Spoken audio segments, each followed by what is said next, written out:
भाई जो गुरु बचन पे डट गे रे कट गे फंद 84 के। भाई जो गुरु बचन पे डट गे रे कट गे फंद 84 के। कट गे फंद 84 के रे कट गे फंद 84 के। भाई जो गुरु बचन पे डट गे रे कट गे फंद 84 के। परमात्मा कहते मैंने तो इस 21 ब्रह्मांड में कोई व्यक्ति कोई भी प्राणी जिसने शरीर धारण किया हुआ हमने तो सुखी देखा नहीं। परमात्मा कहते हैं ब्रह्मांड 21 आग लगी है और ये कृत्रिमबाजी सभी ठगी है।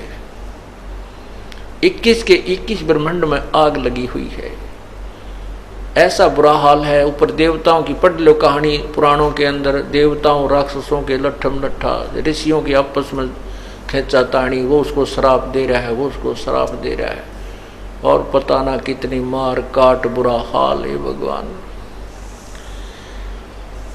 परमात्मा कहते हैं साच कहूं तो जग नहीं मानता, क्योंकि ब्रह्मा विष्णु महेश के बारे में आज से 500-600 साल पहले कोई सुनने को तैयार नहीं था। और परमात्मा उस समय भी इसी ज्ञान का डंडोरा पीटा करते थे, जो दास उन्हीं के द्वारा दिए हुए ज्ञान का आज आपके समक्ष ढंडोरा पीट रहा है, उसको उजागर कर रहा है। अब तो सुहा गया आपने, क्योंकि आप पढ़े लिखे हो, शिक्षित हो, और अपने शास्त्र आपके पास समक्ष हैं, हिंदी में अनुवादित हैं। आप देख करके एक बार तो उछल कूद सी बनाया मन में, नो कैसे, और प्रमाण देखते फिर नो कहे जो इसमें लिखा है और फिर शांत हो जाता है। विष्णु पुराण में ऐसा है, फिर वो पुराण खरीद के लाता है। देवी पुराण में ऐसा कहाँ लिखा, वन तो ना पढ़ा। गीता में से कैसे लिखा है, हमने तो नहीं पढ़ा, और रोज पढ़ा करते, अन्यों का हमने तो नहीं पढ़ा तो था, पर काल ने तुम्हारी बुद्धि ऑफ कर रखी थी, ऑन नहीं होने दी। अब ऑन कर दी परमात्मा ने। अब काल का रिमोट यहाँ फेल हो गया, उसका काम कर नहीं रहा, उसकी रेंज समाप्त होगी परमात्मा के सामने। अब वो ज्ञान हमारी समझ में आ रहा है। तो परमात्मा कहते हैं साच कहूं तो जग नहीं मानना, ये मारना हो मेरे को, और झूठ में कह नहीं सकता। साच कहूं तो जग नहीं माने, झूठ कही ना जाई हो, ये ब्रह्मा विष्णु शिव जी दुखिया जिन ये राह चलाई हो। कौन सी राह? रजगुण ब्रह्मा से उत्पत्ति, सतगुण विष्णु से सतिथि, और तम गुण विष्णु से मृत्यु, हमारा संहार। कहते हैं ये भी दुखिया। फिर क्या बताते हैं? सुरपति दुखिया, भूपति दुखिया, और रंग दुखी बपरीती हो। सुरपति देवताओं का राजा, सुर माने देवता, पति माने स्वामी। देवताओं का राजा इंद्र भी दुखी, और भूपति सारी पृथ्वी का शासक हो तो भी दुखी।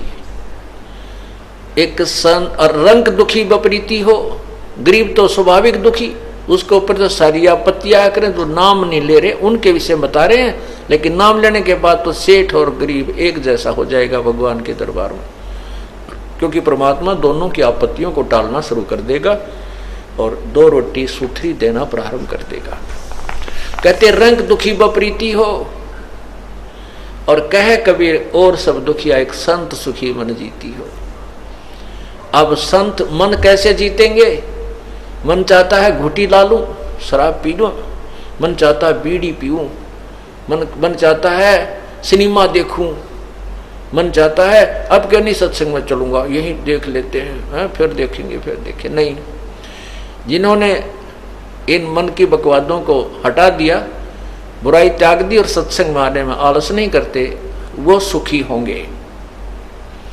और फिर सुखी कौन होगा? जो ना तो इंद्र का राज्य चाहेगा, ना स्वर्ग में वासा चाहेगा, ना यहाँ कोई देवता बनना चाहेगा, ना यहाँ कोई मंत्री पद स्वीकार करना चाहेगा। वो केवल परमात्मा की महिमा का गुणगान करके अपनी भक्ति करके सतलोक जाएगा, सतलोक में सुखी हो जाएगा। वो सतलोक कैसा है? शंखों लहर मेर की उपजे कहर नहीं जा कोई, दास गरीब अचल अविनाशी सुख का सागर सोई। शंखों लहर मेहर की उपजे। ओए होए, आप देखते हो कभी कभी जब अच्छे मूड में होते हैं ना, तो ऐसी अंदर से हिलोर उठती है अपने आप, कोई भी बुरा नहीं लगता, ना किसी के प्रति द्वेष होता। इतनी आत्मा निर्मल होकर के और सबको मित्र मानती है। किसी के साथ थोड़ा बहुत कोई द्वेष भी है तो उसको भी वो भी बुरा नहीं लगता। तो वो मेहर की लहर थी। और उसके बाद फिर ये कहर की लहर शुरू हो जाती है।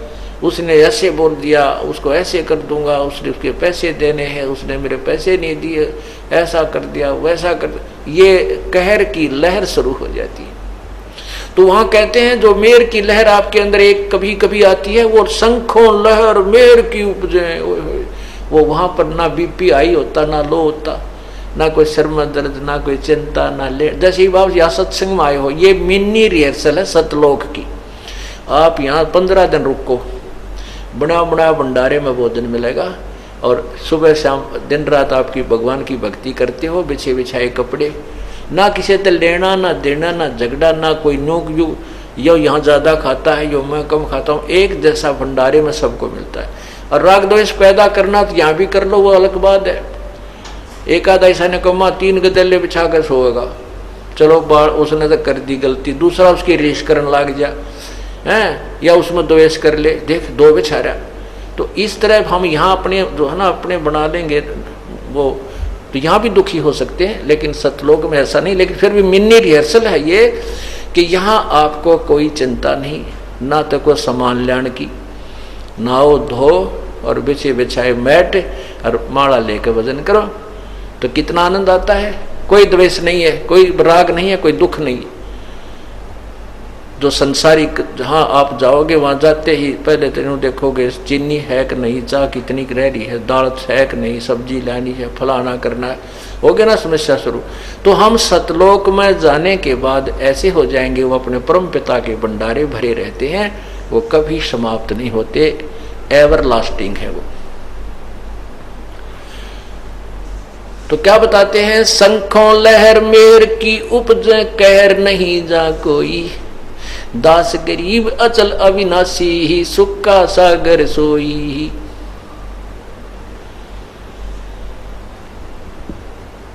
इसलिए क्या बताते हैं, मन चल रहे सुख के सागर, जहां शब्द सिंधु रत्नागर।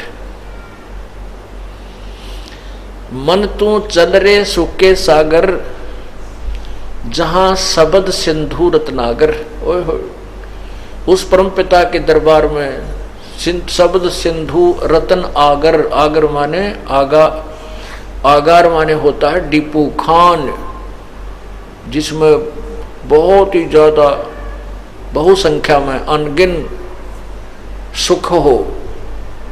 मोक्ष रूपी रतन की आगार माने वो डिपू है, खान है। तो वहां चलो आगे बताते हैं, कोट जन्म तू राजा की, ना मिटी न मन की आशा, कोट जन्म तन भरमत हो गे, कुछ ना हाथ लग्या रे, कुकर सुकर खरबा बोरे, कौआ हंस बुगारे। कोटि जन्म तू राजा की, ना मिटी न मन की आशा, भिक्षुक हो के दर दर घूम लिया, मिला न निर्गुण रासा। इंद्र कुबेर ईश की पदवी, ब्रह्मा वर्ण ध्रुम राया, विश्वनाथ के पुर को जाके फिर भी उल्टा आया। असंग जन्म तन मरत्या हो गे, जीवित क्यों न मरे रे, द्वादश मद महल मठ बोरे, बहुर ना दे धर रे। दो जग भी सभी तैं देखे, राजपाट के रसिया, 3 लोक से तरपत नाही, ये मन भोगी खसिया। सतगुर मिले तो इच्छा मेटे, पद मिल पदे समाना, चल हंसा उस लोक पठाऊं, जो आदि अमर अस्थान। 4 मुक्ति जहाँ चंपी करती, माया होरी दासी, दास गरीब अभय पद पर से, वो मिले राम अविनाशी। ओए होए, बोलो सतगुरुदेव की जय हो।